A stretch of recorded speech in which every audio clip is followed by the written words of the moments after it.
Começa agora. Diário Econômico Original.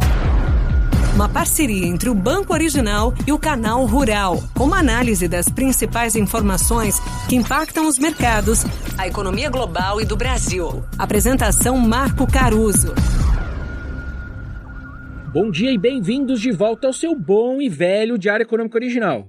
Eu sou Marco Caruso e estou de volta no comando desse que é o podcast de economia mais didático que você vai encontrar por aí. Eu tirei uns dias, mas vocês ficaram em boas mãos, né? Parabéns e obrigado ao Igor, que segurou o rojão com qualidade, originalidade e descomplicação, que é o nosso DNA por aqui. Bom, mas indo então para o que interessa, o que eu estou vendo do cenário econômico internacional primeiro e Brasil depois? Então, primeiro de tudo, as incertezas no entorno da questão do teto do endividamento nos Estados Unidos têm feito bastante preço.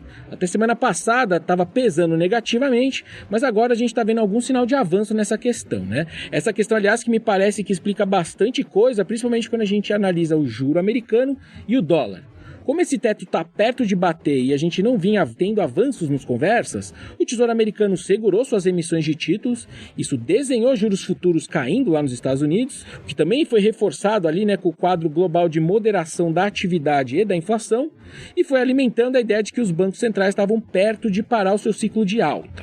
Isso explica, por exemplo, uma parte importante do nosso real ter ido ali para baixo de 4,90, que um monte de gente me perguntou na minha licença.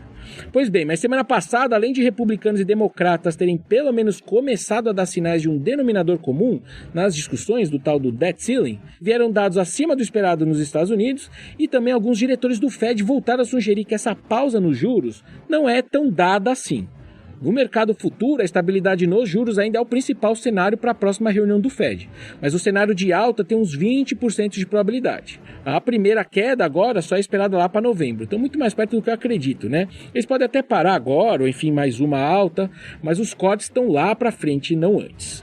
Quando eu olho para as bolsas fechando bem semana passada e commodities também, mesmo com mais juros, né, que é o resultado disso tudo que eu falei, aí eu vejo que a trégua nessa questão do teto do endividamento americano foi de fato o principal gatilho dos mercados nos últimos tempos, né? Porque pior do que juros para cima é um calote dos Estados Unidos, que seria o resultado se você não chegar num denominador comum nessa questão. Então é isso que a gente tem que ficar de olho no macro lá de fora.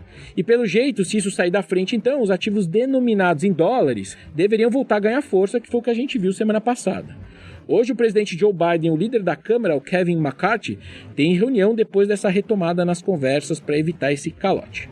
Por aqui, um primeiro ponto que a gente está vendo é um típico choque positivo de oferta, né? Com essa baita safra de grãos. De um lado, então, atividade realmente forte no primeiro trimestre, com revisões recorrentes, inclusive para cima nas projeções do PIB do ano, e a visão de inflação continuando a melhorar, com commodities em reais afundando e GPM em deflação, etc.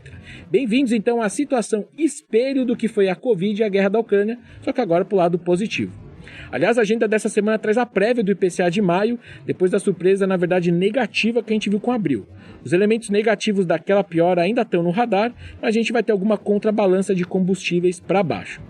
Ainda no fronte inflacionário, teve também recentemente o ministro Haddad deixando escapar que a Petro poderia compensar eventuais novas altas de impostos, né, segurando preços, e teve também a nova política de preços da estatal, que na verdade verdadeira, como dizem por aí, ninguém sabe exatamente como vai funcionar, mas que certamente vai aumentar a discricionariedade na definição dos preços domésticos, ou seja, na dúvida, para menos inflação.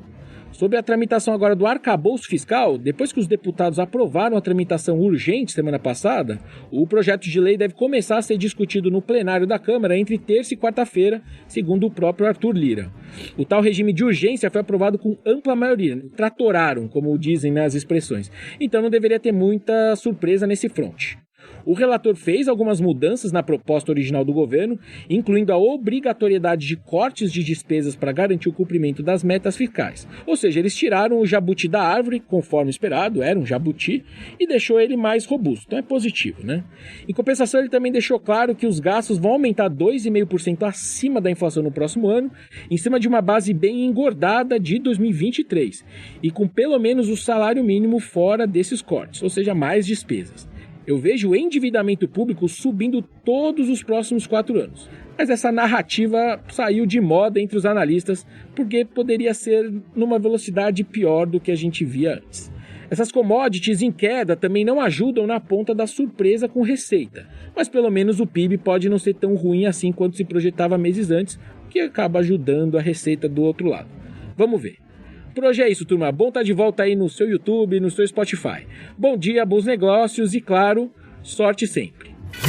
Você ouviu Diário Econômico Original, uma parceria entre o Banco Original e o Canal Rural, com uma análise das principais informações que impactam os mercados, a economia global e do Brasil. De segunda a sexta, às 6 da manhã, no Spotify e YouTube.